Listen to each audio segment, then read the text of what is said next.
القارعة ما القارعة وما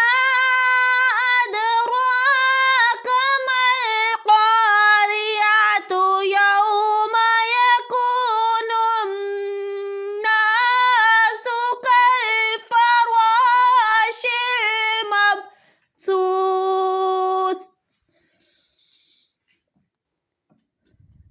وتكون الجبال كالعهن المنفوش فأما من ثقلت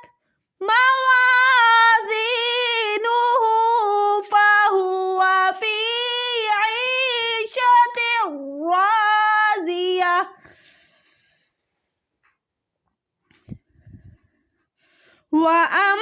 وأما